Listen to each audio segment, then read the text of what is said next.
Welcome to the Are You Future Ready podcast. Are you curious about technology, innovation, and how you can stay ahead? Then you've come to the right place. In our series, we tap into the minds of people behind innovation. This podcast is brought to you by LR's Product Development and Innovation Center. Hi, I'm Linda Gharib, Director of Brand and Communications at Wolters Kluwer, based in New York City, and your host of the Are You Future Ready podcast. Today, we'll talk about innovation, trends, and tips on what you can do to become future ready with our guests who are both joining us from the Netherlands. Martin O'Malley, Executive Vice President and Managing Director of the Legal and Regulatory Division, and Rogier Krijgsman, Vice President of Product Engineering at Legal and Regulatory's Digital Experience Group. Welcome to the podcast, Martin and Rogier. Hi, Linda. Good afternoon. Hey, Linda. Great to be here. Hi. Great. So I'd like to dispel a myth up front. A lot of times people think about innovation and think you need to have a degree in computer science if you want to innovate. So I'd love to start off talking to you a little bit about, where did you go to university? What did you study? Just tell us a little bit about how your careers evolved. Yeah, let me start, Linda. So I grew up on a farm in the west of Ireland with actually no ambition to study at all. My ambition was to be a carpenter and a part-time farmer. But I ended up going to college by accident, and I studied electronics and quality management for 4 years. And I actually, I fell into IBM, so a little bit in the technology space for a couple of years, but that wasn't really my thing. I moved very quickly into the more business side, and at a certain point when I kind of found my path and my ambition, I did an MBA at the Rotterdam School of Management, which is part of the Erasmus University in Rotterdam. As it happens, where Rogier also studied, I discovered yesterday. And, my career really has been probably not really based in technology, but much more on the business side. But I've always felt that I've had the technology foundation. Yeah, for me, for me, it's almost the same thing. Very, very weird career to end up in tech, even, if you will. So as Martin said, studied business administration. And after that, actually, my first job was in my hometown in Delft to work for a tax and accounting software company called Exact Software, where this was a long time ago. I'm not even going to tell you how long ago, but where I was the first e-business consultant. That's the time e-business was still very hot, and the internet thing came out, and wow, what do we do with it?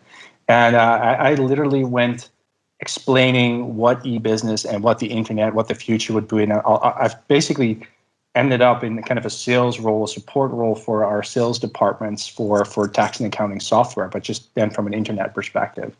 From there on, I took a weirder turn, although when you're in your early 20s, not so much of a weird turn. I got offered a job in the Caribbean region as a regional sales manager, and which 21-year-old or 22-year-old wouldn't take that job.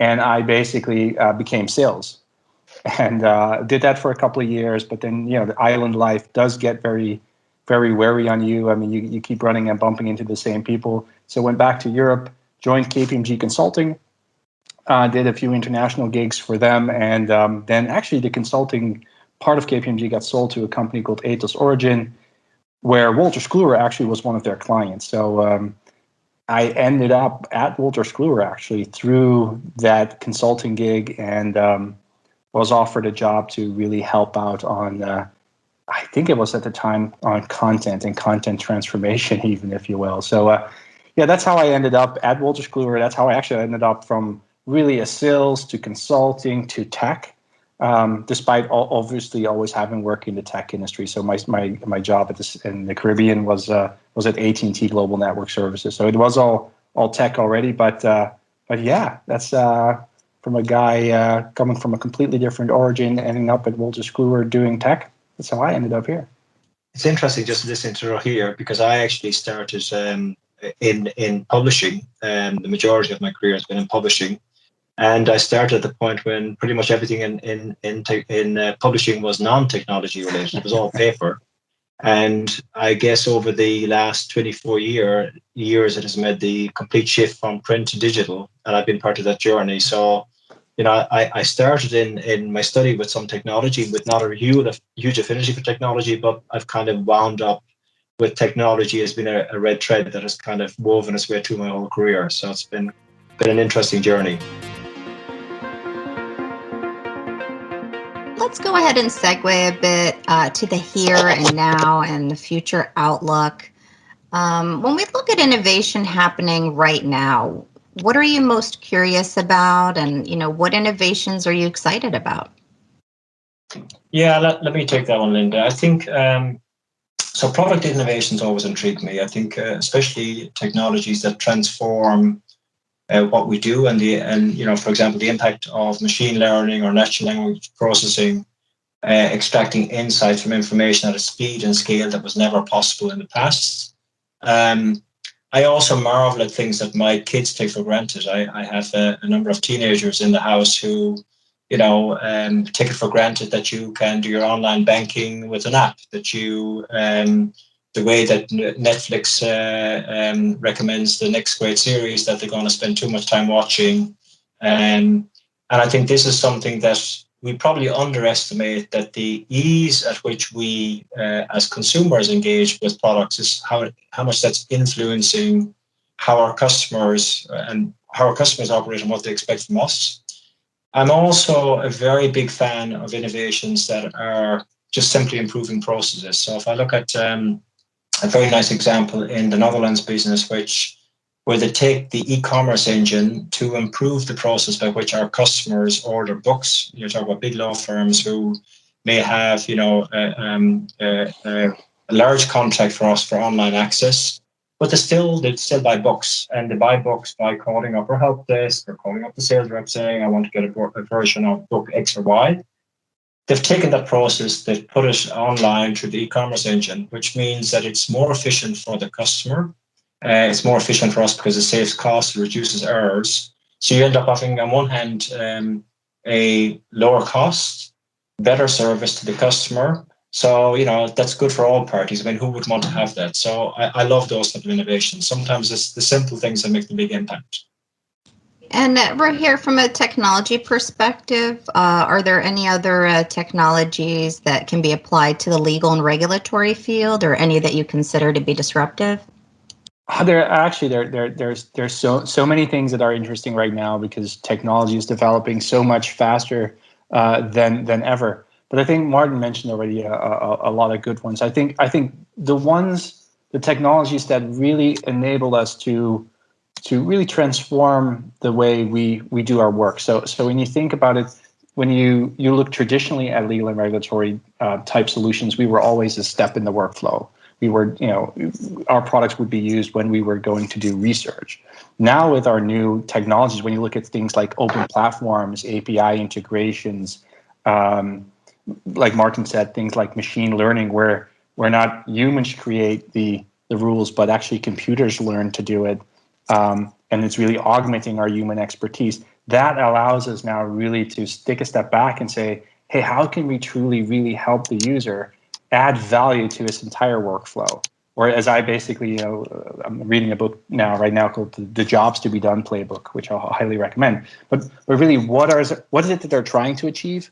And how can we apply our technology and our actual also legal expertise in combination to that to now drive that value for them? And whether that's being more efficient, whether that's getting more insights, et cetera, et cetera. Also, another technology that people take for granted, but for us it's also very important, is to shift to the cloud.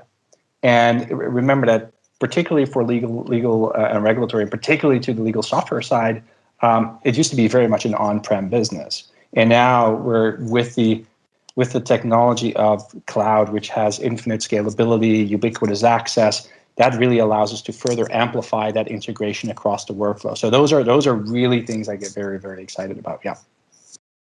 Yeah, maybe just to build on that, Linda, one thing that I really love that we're doing at the moment is all of the work around the digital workspace, which is, I think Rogier made a very valid point that, we are, as a provider, we're used to delivering point systems to our customers. If I look at the Navigator or Cheetah or individual products, the reality is that our customers are working within an ecosystem where they use sometimes multiple tools from Wolters Kluwer, from our competitors, and they expect that those tools work together. And I think we have now the opportunity through technology to seamlessly integrate them. And I think that's obviously adding value for the customer. It's increasing our relevance to them. So I think that's really exciting stuff that's just enabled by the things that have come along in the last number of years. I think that's really cool. Yeah, and actually, so when Martin says that, and again, I think this is a topic that's always very close to Martin and my mind, our hearts. It's also the simple things. This is one that I recently saw at one of our other divisions. Really had stellar growth. That's our chatbots. And when you think about that, about conversational AI, how do we then start to apply kind of machine learning, natural language processing, so the ability to really have a computer understand what the person is typing or even saying through enabling text to speech and speech to text, and then guiding a user to their answers. So instead of them really having to go in and search, now it can be much more conversational, which again, when you start to think about it, would mean we can have much more value already at the client intake process or support processes where we can really help our clients reduce the load on their customer support desks, et cetera. So there's tons of stuff that now become available to us in such a almost like modular way that we can start building and augmenting the human expertise that we have with technology and then really applying it to adding the value to the workflow that our customers are having. Successful innovations receive the most press. I would say we've all heard about the success that Uber, Amazon, Netflix, and Google have. But realistically, there was a recent Bain study that between 70 and 90% of innovations fail, but they never get a press release. And no one can pinpoint which innovations are going to be breakthrough. What role does trial and error play in innovation? Martin, would love to hear your perspective on that. Yeah, sure. So I think it's critical. I mean, firstly, I think trial and error is obviously, the way sometimes to identify the things that are not going to work and kill them early, which is obviously from an investment perspective as important sometimes as decisions you make on what you do are equally as important as decisions you make on what you don't do. So I think from just a fail early perspective, critical. But I think it's also interesting from a perspective of even with the products that are successful, sometimes what you start out to deliver is often not actually what you deliver. And I've an experience of this with my former company. I brought a product to market called Pharmapendium, which was in the pharma space, and it was geared towards helping pharma practitioners, clinicians, discover the drug safety or the efficacy of drugs. And what we learned is that as we went through the process, it turned out to be a very successful product. So I think that was great. But what we learned in that whole process was that what we thought was valuable to customers turned out to be less valuable than we had imagined. And vice versa. Certain aspects of the product we thought, okay, this is a nice to have, turned out to be the need to have. And I think it's also down to customers don't always know what they want. So you can talk about something, you can tell them what you're going to design. They can tell you with great conviction, okay, this sounds great. You build it, we buy it. But then when they actually see it, they have a different reaction. And then when they use it, the reaction can change again. So I think that's a process whereby if you talk to any successful innovator, it's never a straight path to ultimately to success. It's got, it's a path that weaves left and right. And that's for me the effective trial and error. And sometimes just, tweaking to get the direction right. But sometimes it's saying, okay, we've tried a number of things. The customer feedback hasn't been as stellar as we would like. And we need to take a different direction or we need to stop. So I think it's critical. Great. Rogier, did you want to add anything there? Or? Yeah, no, I fully echo, I think, what Martin is saying. And again, when you actually, and maybe you were saying it in the beginning, you don't hear that much about your failures. Certainly maybe internally we should celebrate at least our learnings from our failures a bit more openly. No, I think I when you ask those things, I'm a firm believer in continuous customer discovery. So and obviously what Martin was saying, experimentation and learning coming from that. And it's more to do with understanding the outcome. It's more, I would call that outcome-based innovation. So really focus on the process and what the end result, what they're actually looking for. What's the outcome? Not so much the output, but the outcome, if you will. And then set up a process that continuously enables us to learn and understand, and to Martin's point, to tweak and to say like, hey, if we did this, if we took out this step of the workflow, if we apply things like machine learning at this step here, would we be able to get better and quicker insights to that customer? That's the stuff that I think is, for me, would really help. Does that mean we're hitting the mark a lot? No, I think it is part of that that learning cycle that you have to pivot a lot. I think as well, when people ask us and say, hey, my project soup to nuts, there was no pivot at all. I don't believe that, right? I think every step you take, you will be taking pivots, smaller ones, bigger ones, but that basically is the proof that that you're learning. And again, even from the things that we quote unquote felt that we failed, remember, it takes a lot of courage to pull a bullet in your baby if you're a product owner about something and say like, look, this is really not going to work, or to really pull the steering wheel into another direction for pulling in a massive pivot. And I think really that's the part where as an organization we're taking huge strides in the right direction for really allowing that to really be more open about that, to also share the learnings across the organization with that. So no, that's absolutely something that again it excites me, and at the same time I see that the trial and error or the continuous learning, I think is perhaps a better way of saying that, is something that gets a much more central spot in our product development. Yeah. It's no surprise to us that customers need to be at the center of innovation, and we hear this, all the time. But sometimes customers don't really know what exactly they need. So, would love to hear from your perspective. When should we let the customer lead? But when do we lead? Yeah.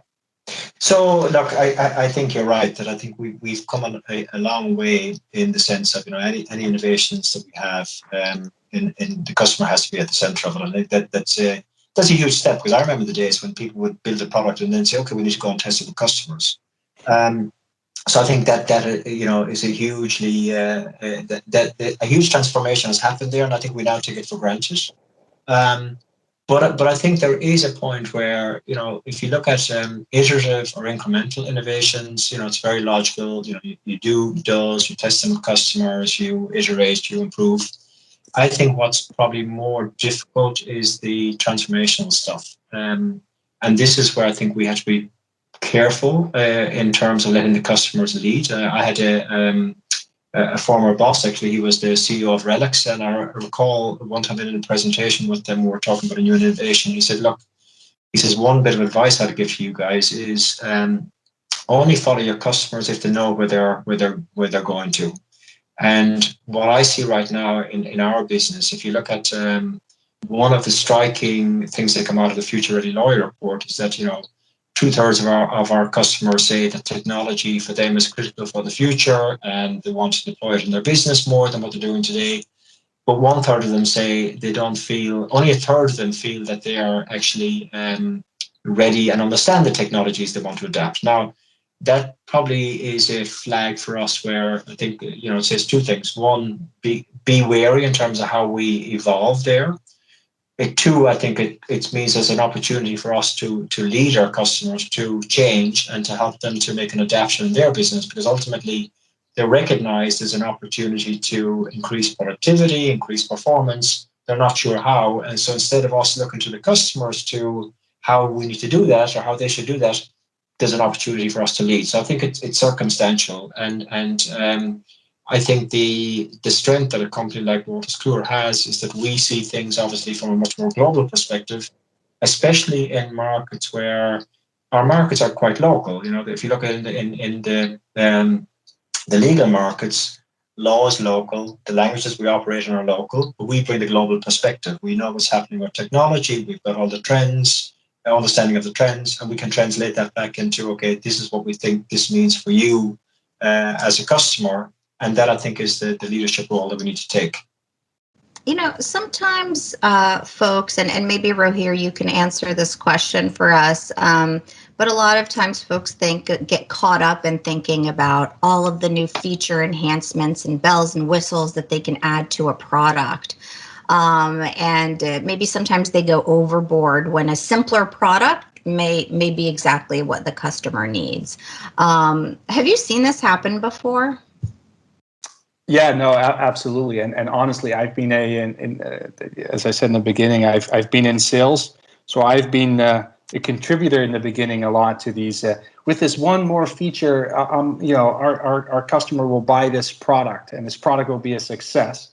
So absolutely, I was on that side certainly in the beginning. But now I've kind of flipped around, and what I use a lot to perhaps illustrate this is with a remote control. If you take something.